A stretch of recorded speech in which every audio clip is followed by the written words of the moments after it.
Hi again, and we're on one of our leadership interviews, leadership lessons from great leaders, and I am thrilled to have Mona Straub with us. She's a member of Women in the Pet Industry Network. She's not only a member, she is a supporter, she is a leader, she is someone who has done so much. She is a giver. At the core of your being, you're a giver. But more importantly, she's also won the Solopreneur Woman of the Year Award, and that was in 2017. Correct.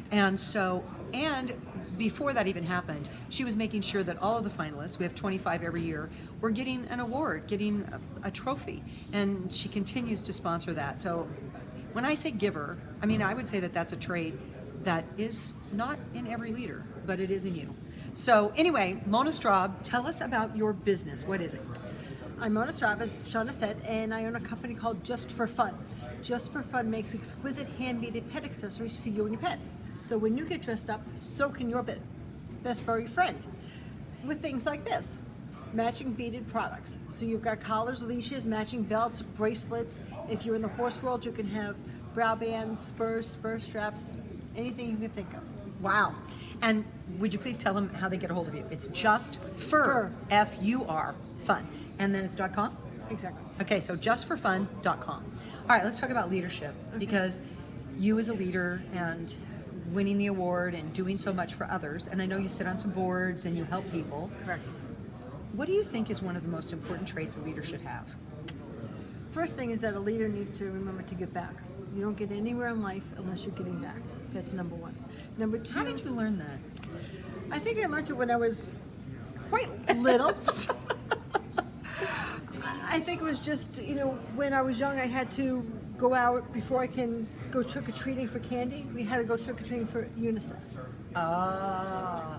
I got involved, and I also thought that somewhere in my wicked childhood, I did lots of things wrong, so I figured if I kept giving back, then at least it's somewhere someone would have pity on me at some point in life.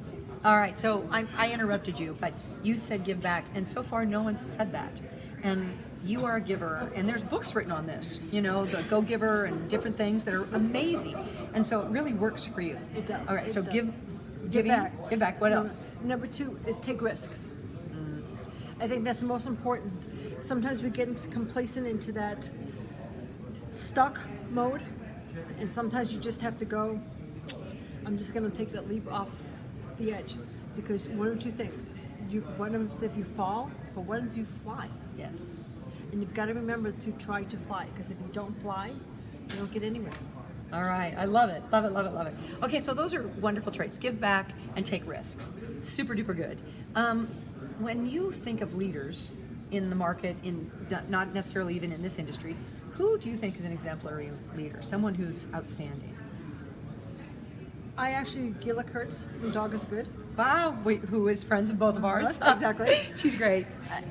In the pet space, she is one person that gives back a lot. She helps others. She does.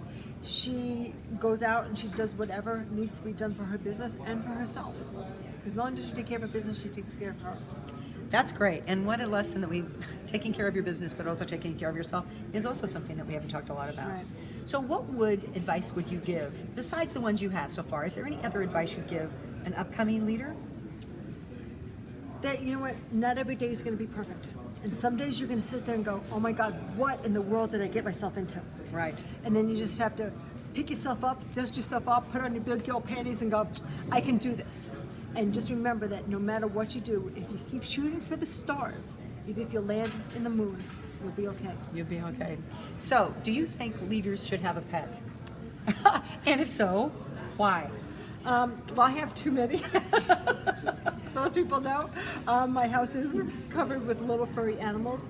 And I think that leaders should, because number one, for me, what it gives me is the opportunity to relax. I can come home and have the worst day, be totally exhausted. And just that dog or cat comes and sits on my lap and the whole world just goes. So I think it is important. And it's that love, it's the unconditional love that they give you that you can't get anyplace else, not from a husband, not from a partner, not from anybody. And so as a leader, sometimes it's lonely. I know you travel a bit and do a lot of shows. And so the pet gives you that opportunity, yes, to know somebody's waiting on you. Exactly. Wow, okay, I love that.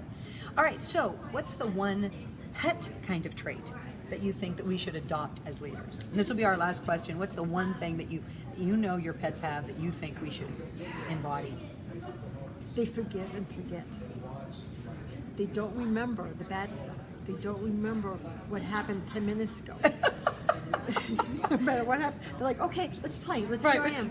Here I Wait, am. I don't remember what happened 10 minutes ago. But that's another. That's a completely another thing, yeah. Exactly. But I think it's because, to me, that's one of the biggest things is that they have the ability not to